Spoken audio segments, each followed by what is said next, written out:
지난주 메시지에서 저는 성령 하나님께로부터 받은 그 권능이 내 존재와 삶의 땅끝, 즉 내가 경험하고 있는 그 권능의 깊이와 폭이 실제 그 영향력이 미치는 물리적 영역과 깊이 연결되어 있다는 것을 말씀드렸습니다. 왜냐하면 예수님도 역시 그 조그마한 유대 가나안 땅과 그 주변 지역에서 크게 벗어나지 않으셨지만 그 활동 무대가 그러했죠. 당신으로부터 드러났던 그 권능의 영향력은 어떠했습니까? 저 멀리 서유럽과 북유럽, 터키와 러시아에 이르기까지, 그리고 오늘날에는 지구촌 곳곳에 전 인류에게 이르렀기 때문입니다. 다시 말하면 내가 내 존재와 삶에서 경험하고 있는 그 권능의 영역, 즉 내 안에서 경험하고 있는 땅끝의 영역, 그 폭과 깊이만큼 내가 경험하고 있는 복음의 영향력이 주님의 권능으로 드러날 것이라는 상식적인 의미입니다. 그렇다면 우리가 어떻게 하면 그 권능의 영역을 내 안의 땅끝까지 이르게 할 수 있을까요? 바로 이 점이 오늘 우리에게 주어진 과제로 볼 수 있을 것입니다. 저는 이런 맥락에서 오늘 본문의 베드로와 요한 사도가 이스라엘 공회에서 보여주고 있는 증언의 모습이야말로 방금 전 질문을 품고 있는 우리들을 위한 커다란 메시지가 담겨 있다고 보고 있습니다. 오늘 본문은 사도행전 3장에 나오는 성전 미문 앞에서 베드로 사도가 나면서부터 걷지 못하는 어떤 사람에게 나사렛 예수 그리스도의 이름으로 일어나 걸으라 라고 선포하자 하나님의 권능이 그 사람에게 구원과 치유의 이적으로 드러나게 됩니다. 이를 본 많은 사람들이 놀라게 되고, 이를 계기로 베드로와 요한 사도는 순식간에 백성들의 주목을 받게 되고, 또 이 두 사도의 영향력이 급속도로 커지는 전기를 맞습니다. 그리고 이런 상황 속에서 베드로와 요한 사도가 이스라엘 백성들에게 예수 안에 죽은 자의 부활이 있다라고 선포하자 남자만 5,000명이 믿게 되었다고 전하고 있습니다. 이에 성전 맡은 자들과 사두개인들이 이렇게 가르치고 전하는 이 두 사람이 싫어서 그들을 감옥에 가두게 됩니다. 그리고 이튿날 관리들과 장로들, 서기관들, 대제사장 안나스와 가야바 등 대제사장 가문에 속한 모든 사람들이 모여서 이렇게 질문하지요. 너희가 무슨 권세와 누구의 이름으로 이 일을 행하느냐? 마치 죄인을 취조하듯이 이 두 사도에게 질문합니다. 이에 베드로 사도가 당당하게 다음과 같이 응답합니다. 백성의 관리들과 장로들아, 만일 병자에게 행한 착한 일에 대하여 이 사람이 어떻게 구원받았느냐고 오늘 우리에게 질문한다면 너희와 모든 이스라엘 백성들은 알라. 너희가 십자가에 못 박고 하나님이 죽은 자 가운데서 살리신 나사렛 예수 그리스도의 이름으로 이 사람이 건강하게 되어 너희 앞에 섰느니라. 여러분, 불과 얼마 전까지만 해도 지금 이 앞에 있는 이스라엘 지도층이 무서워서 거의 예수님 면전에서 자신의 스승 예수님을 부인했지만 지금 다시 그들 앞에서 복음을 증언하고 있는 이 베드로 사도는 참으로 담대하고 자유로운 모습입니다. 그렇다면 베드로 사도는 어떻게 이처럼 큰 변화를 경험하게 되었을까요? 무엇이 그로 하여금 이처럼 담대하고 자유로운 영혼으로 탈바꿈하게 만들었을까요? 본문 8절에서 그 해답을 증언하고 있습니다. 베드로가 성령이 충만하여라는 구절입니다. 그렇다면 여기서 성령이 충만하다는 의미는 무엇일까요? 그렇습니다. 제사장들의 신문을 받고 있는 그 상황 속에서 베드로 사도는 현존하시는 하나님 성령께 자신의 온 존재와 삶을 열어놓고 있는 것입니다. 그렇다면 여기서 하나님의 현존에 내 존재와 삶을 개방한다는 의미는 또 무엇일까요? 저는 지난 2주간에 걸쳐서 객체적 자아와 주관적 자아에 대해서 잠깐씩 여러분들에게 말씀드렸습니다. 즉 객체적 자아는 뭡니까? 경험된 자아죠. 그리고 주체적 자아는 뭡니까? 지금 경험하고 있는 자아를 말합니다. 기능적으로 우리가 이렇게 나눌 수 있겠습니다. 즉 객체적 자아란 내 삶의 경험 한 발을 통해서 객관화된 나의 정체성이라고 말할 수 있습니다. 혹은 나의 모습이라고 말할 수 있습니다. 그럼 예를 들면 저의 이름, 내 삶에서 오는 나의 인품과 인격, 나의 기질, 나의 취향, 내 가족이나 공동체 안에서의 나의 역할, 또 사회적인 신분, 나의 사회적인 위치, 나의 인간관, 세계관, 하나님관 등을 들 수 있을 것입니다. 이는 나라는 사람이 이미 경험한 삶에서 오는 나의 모습과 관련이 있다고 볼 수 있습니다.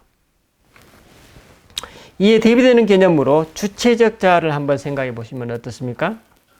방금 말씀드렸던 객체적 자아의 모습을 만들어내는 내 자아의 원천이라고 볼 수 있을 것입니다. 즉, 말 그대로 이 주체적 자아는 우리 인간의 능력으로는 객관화할 수 없습니다. 객관화하는 순간 이미 우리는 그 주체적 자아를 놓쳐버리기 때문입니다. 이는 마치 우리가 나의 눈으로 내 자신과 세상을 보고 있지만 이를 보고 있는 내 자신의 눈을 내가 볼 수 없는 원리와 같다고 볼 수 있습니다. 즉 분명히 명명백백하게 존재하지만 내 눈으로 볼 수 없기에 그 존재를 입증하기 어려운 우리 인간의 한계 영역이라고 말할 수 있습니다. 하지만 우리는 분명히 순간순간 이 주체적 자아의 눈을 통해서 이 세상의 실제 리얼리티를 보고 해석하고 있습니다. 그리고 그것이 우리들의 몸을 통해 감정으로 드러나곤 합니다. 그러므로 이 두 가지 차원의 자아를 연결해 보면 우리의 주체적 자아가 삶의 순간순간을 경험하고 있는 그 경험과 삶의 내용들이 누적되어서 우리의 객체적 자아를 형성하고 이루어 나간다고 볼 수 있을 것입니다. 그러므로 중요한 것은 사실 우리가 삶의 순간순간 맞이하고 있는 삶의 경험 그 자체입니다. 즉 순간순간 내 안의 주체적 자아가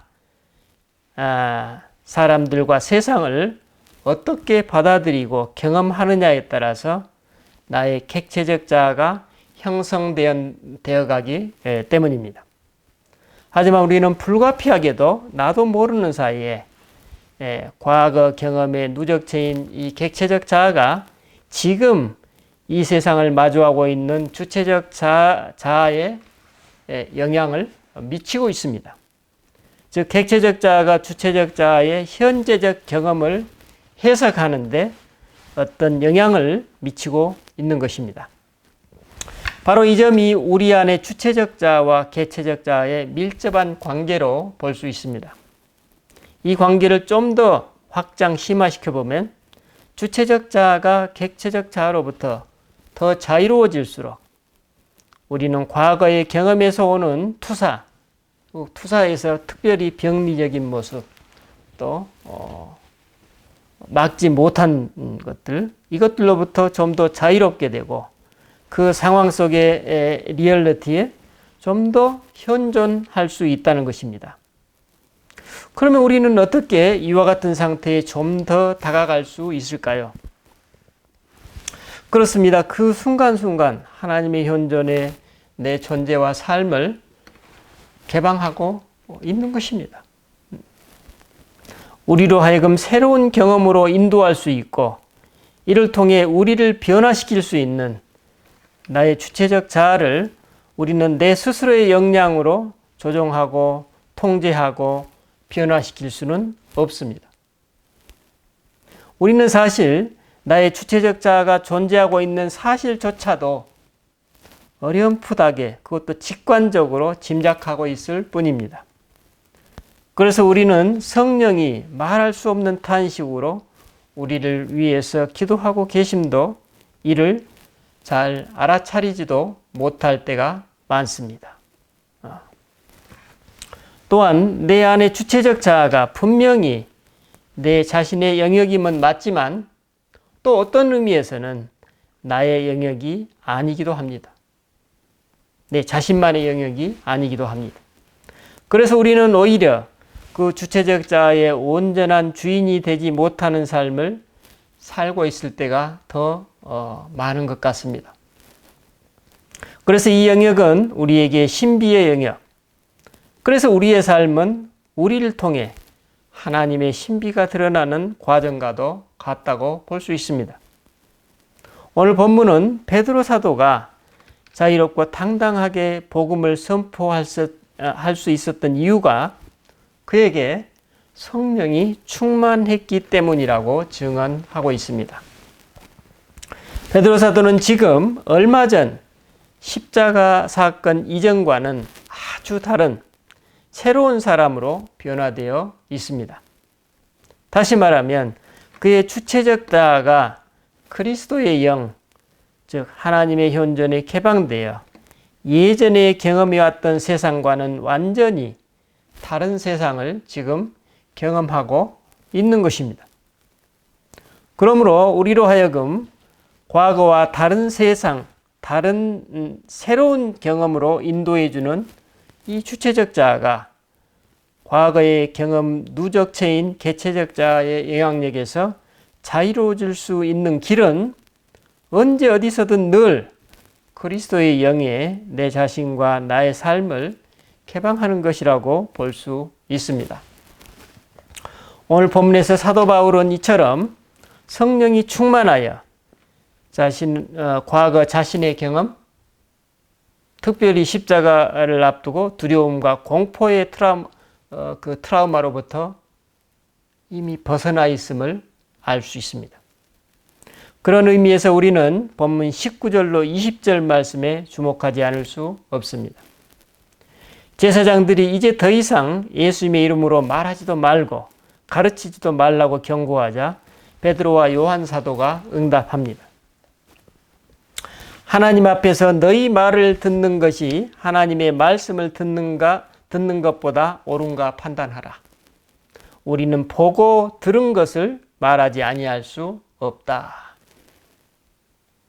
여기서 이 두 사도는 우리는 보고 들은 것을 말하지 아니할 수 없다고 선언하고 있습니다. 어떻습니까, 여러분? 복음서 어디에서 한 번쯤 접했던 내용 아닌가요? 예, 그렇습니다. 요한복음 3장 11절에서 니고데모가 예수님께 거듭남에 대해서 묻자 성령으로 난 사람에 대해 설명하시면서 예수님이 말씀하시죠. 이렇게 말씀하시죠. 우리는 아는 것을 말하고 본 것을 증언하노라. 무슨 내용입니까? 우리의 온 자아가 성령의 임재에 개방되어야만 내 경험에서 오는 과거의 투사가 아니라 또 미래에 대한 두려움으로 가득한 그런 눈이 아니라 현재를 있는 그대로 보고 받아들일 수 있다는 메시지입니다.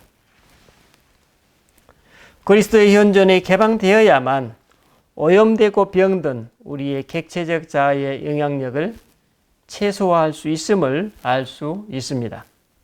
왜냐하면 우리는 내 안의 주체적 자아, 즉 마주하고 있는 실제를 받아들이고 이를 해석하는 태도를 내 스스로의 의지나 능력만으로는 조절하고 통제할 수 없기 때문입니다.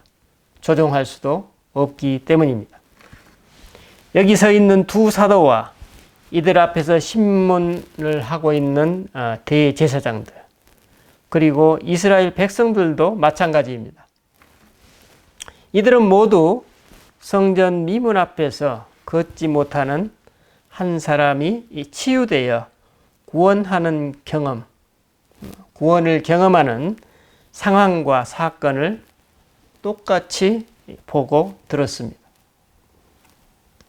하지만 이처럼 하나의 상황과 사건을 똑같이 경험했던 이들의 입장이 이처럼 첨예하게 갈리게 된 원인은 어디에 있었을까요? 그렇습니다. 한쪽은 그 시간, 그 현장에서 하나님의 현존에 맹인이 된 상태였고, 다른 한쪽은 그 시간, 그 현장에서 하나님의 현존에 개방되어 있었던 것입니다.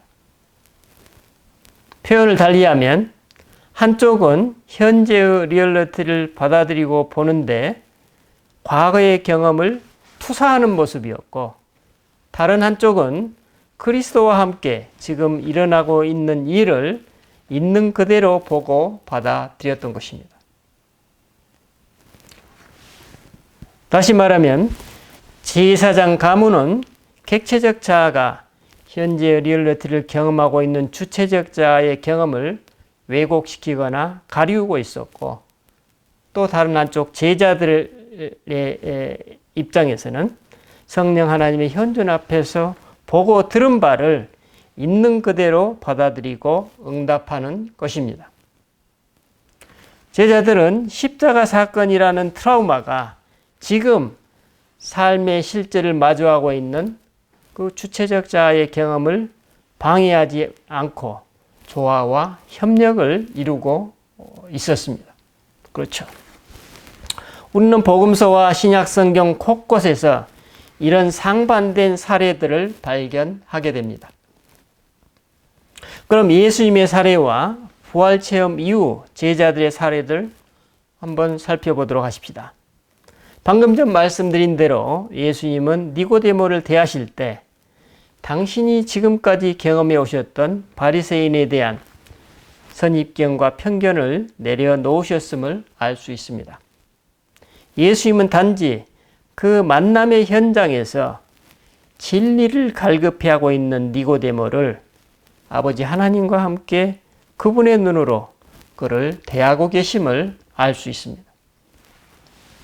예수님은 또 우리가 지난 2주간 살펴보았듯이 부활하신 이후에도 이전 당신을 배반했던 제자들에 대한 경험의 투사로부터 벗어나서 그들을 대하고 계심을 알 수 있습니다.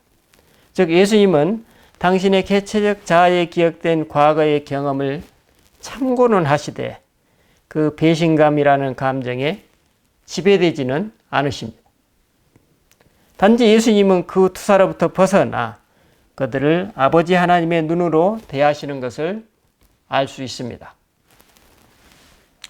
마가의 다락방에서 부활하신 예수님이 제자들을 처음 대하실 때, 또 디베랴 호수에 찾아오셔서 제자들에게 아침밥을 먹이실 때, 그리고 엠마오로 가는 길에 당신을 믿지 못했거나 배신했던 과거의 그 제자들이 지금 그들을 대하시는 예수님의 눈에 영향을 미치지 못하고 있음을 알 수 있습니다. 바로 이 점이 부활하신 예수님으로부터 제자들이 새롭게 경험한 삶의 내용이었을 것입니다. 왜 우리에게 이와 같은 새로운 경험이 중요할까요? 여러분, 우리 인간을 변화시키는 것, 내 자신을 변화시키는 것은 이전과는 다른 새로운 무엇, 새로운 누구를 만나고 경험했을 때입니다. 우리에게 이와 같은 새로운 경험이 없다면 우리는 늘 똑같은 삶, 똑같은 세상, 똑같은 하나님만을 마주하게 될 것입니다. 그러면 어때요? 내 자신이 변화될 수 없겠죠. 오늘의 새로운 경험이 과거의 내 경험을 뒤로 밀어내면서 오늘의 내가 점차로 변화되어 가는 것입니다. 제자들은 사실 이런 면에서 제자들과 완전히 다른 예수님을 새롭게 체험한 것입니다. 그러면 이런 새로운 체험을 했던 제자들의 변화는 어떻습니까? 그 대표적인 사례가 오늘 본문에 등장하고 있는 베드로와 요한 사도의 태도입니다. 이들 역시 과거 그들이 경험했던 두려움과 공포의 트라우마에서 벗어나서 그 트라우마의 대상들 앞에서 당당하게 선포하고 있습니다. 하나님 앞에서 너희 말을 듣는 것이 하나님의 말씀을 듣는 것보다 옳은가 판단하라. 우리는 보고 들은 것을 말하지 아니할 수 없다. 지금 그들과 함께하지 않으면 쉽게 나올 수 없는 이야기입니다. 제자들이 지금 경험하고 있는 그들의 주체적 자아는 자신들의 객체적 자아로부터 자유로워진 상태임을 알 수 있습니다. 그들은 지금 그리스도의 현존 앞에서 시시각각 자신들 앞에 다가오고 있는 삶의 실제를 받아들이고 해석하며 이에 적합하게 응답하고 있습니다. 그럼 이에 대하여 과거 자신들의 오염되고 평등 감각으로 경험했던 그 눈으로 현재를 바라보고 있는 사람들의 모습은 어떻습니까? 우리는 그 대표적인 사례를 누가복음 4장에 소개되고 있는 예수님의 고향 사람들의 행태에서 찾을 수 있습니다. 예수님은 안식일에 고향 나사렛 회당에서 이사야 선지자의 글을 읽으십니다. 그 내용이 어떻습니까? 이렇죠. 주의 성령이 내게 임하셨으니 그랬죠. 이게 참 의미심장한 내용입니다. 주의 성령이 내게 임하셨으니 이는 가난한 자들에게 복음을 전하게 하시려고 내게 기름을 부으시고 나를 보내사 포로된 자에게 자유를, 눈 먼 자에게 다시 보게 함을 전파하며 눌린 자를 자유롭게 하고 주의 은혜의 해를 전파하게 하려 하심이라. 그리고 예수님이 그 성령의 임재 가운데 선포하십니다. 이 글이 오늘 너희 귀에 응하였느니라. 예수님의 이 선포는 정확히 지금 이 상황에 눈멀고 과거에 포로되고 암울한 미래에 눌려있는 청중들을 향한 선포였습니다. 그런데 이 글이 오늘 너희 귀에 응하였느니라는 예수님의 이 선포에 대한 나사렛 사람들의 반응이 어떠했습니까? 그들은 그 은혜로우신 그 말씀을 놀랍게 여기기는 했지만 순간 이 주체적 자의 진실된 경험을 그들의 과거 경험을 투사하여서 지금 이 자리 그리스도의 현존의 실제를 왜곡시켜버리고 오염시켜버립니다. 그러니까 객체적 자아가 주체적 자아를 거꾸로 지배해버리는 것입니다. 바로 그 표현이 이렇습니다. 그들이 뭐라고 합니까? 이 사람이 요셉의 아들이 아니냐. 기가 막힌 얘기입니다. 무슨 의미입니까? 우리는 당신처럼 가난하고 보잘것없는 그 요셉의 아들을 우리들의 선생과 선지자로 받아들일 수 없다는 것입니다. 예수님의 메시지를 듣는 것이 아니라 그들이 과거에 경험했던 예수님과 예수님의 가족을 끌어내고 있습니다.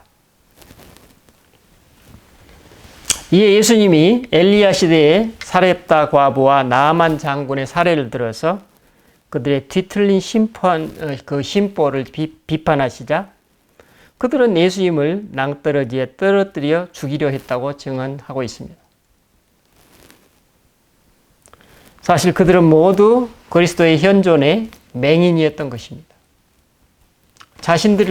맹인인 자신들을 위해서 오신 그분을 그들은 죽이려 했던 것입니다.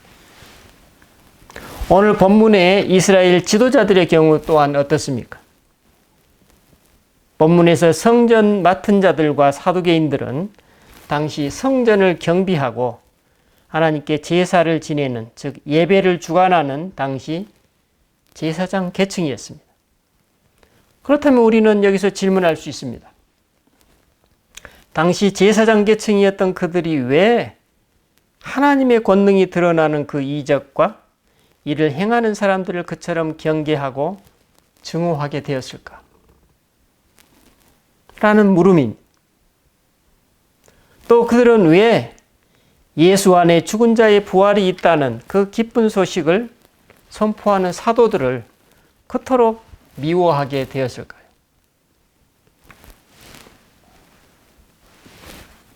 먼저 이 기쁜 소식이 그들에게는 기쁘지 않았던 것입니다.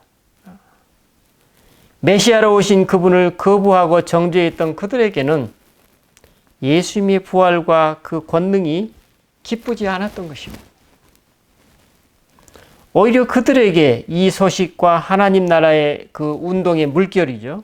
하루에 5,000명이 베드로 사도와 요한의 메시지에 믿게 되었다고 이렇게 하나의 거대한 하나님 나라의 운동이 지금 일어나고 있는 것입니다. 그 물결에 성전과 예배에 대한 자신들의 그 명망과 권력을 뒤엎어버리거나 또 위축시킬 수 있던 그런 위기감으로 그들에게 다가왔던 것입니다. 즉 그들의 오염된 감각에 포착된 불안한 미래가 지금 실제 걷지 못하던 사람이 일어나 걷고 뛰는 하나님의 치유와 구원의 실제를 오염시켜 버리신 것입니다.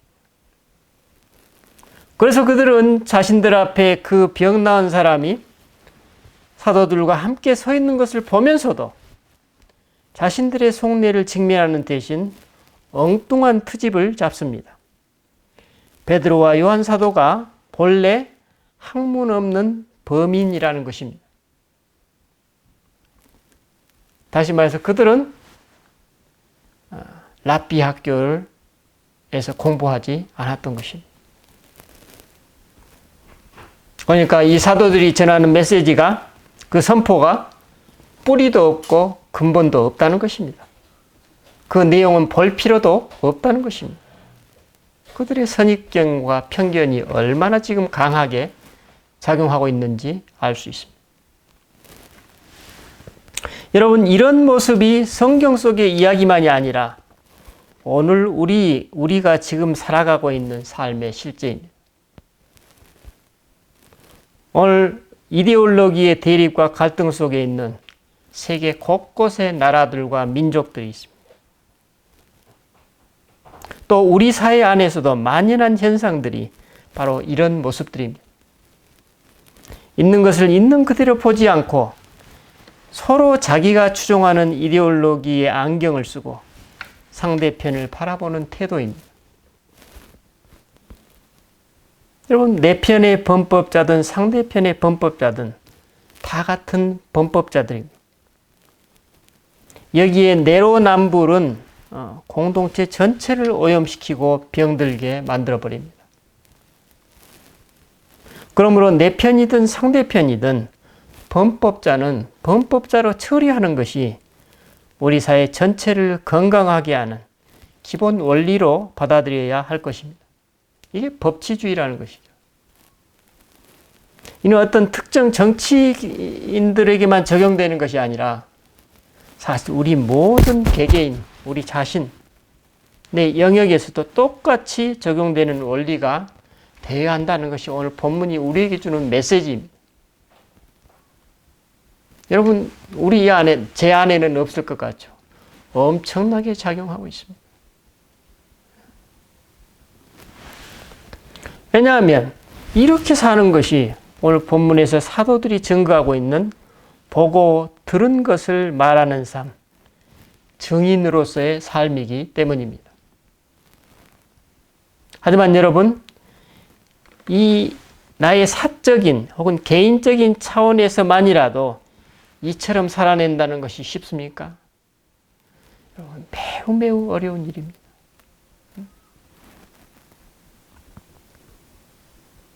개인이 직접 내 안에 병들고 오염된 모습을 직면하지 않으면 우리는 병든 내 자신으로부터 벗어나기가 어렵다는 메시지입니다.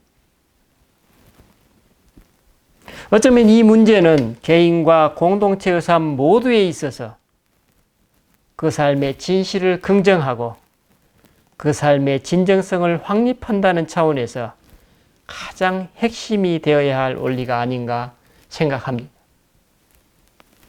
그래야 어때요? 그 세상이 정의와 그렇죠? 공의가 지배하게 되겠죠. 그래야 건강한 사회로, 건강한 공동체로 성숙할 수 있겠죠. 여러분, 오늘 나는 어떻게 살아가고 있습니까? 내가 직접 보고 느낀 바에 따라서 분별하고 응답하면서 살아가고 있습니까?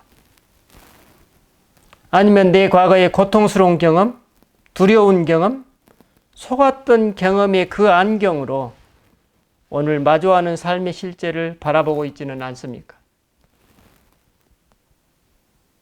여러분, 그 안경을 참고할 수는 있지만 그 안경에 지배되지는 마십시다. 이것이 예수님의 메시지입니다. 그것이 오늘 제자들이 그 공회 앞에서 서 있는 우리들을 향한 메시지입니다.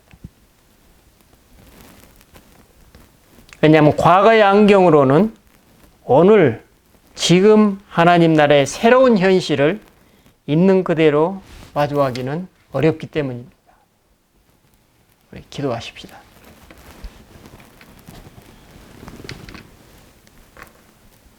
주님, 우리는 이 세상을 살아오면서 우리가 태어나면서부터 지금까지 수많은 상황과 사건과 어떤 경험들이 있습니다.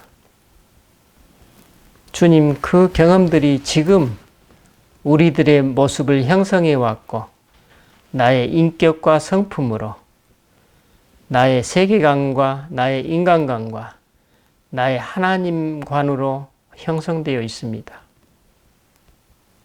그리고 그것이 어쩌면 진리인 양 우리는 그것을 가지고 다른 사람들을 보고 판단하고 정죄하곤 합니다. 하지만 오늘 말씀에서 주님께서는 그것이 성숙된 태도가 아니라고 말씀하십니다. 오히려 내 그 과거의 경험은 참조하되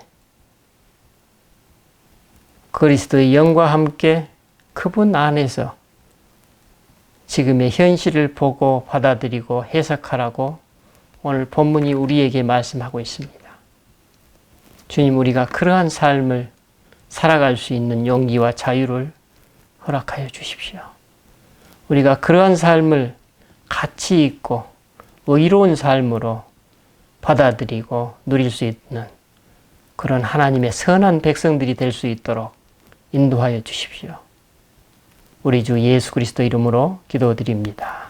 아멘.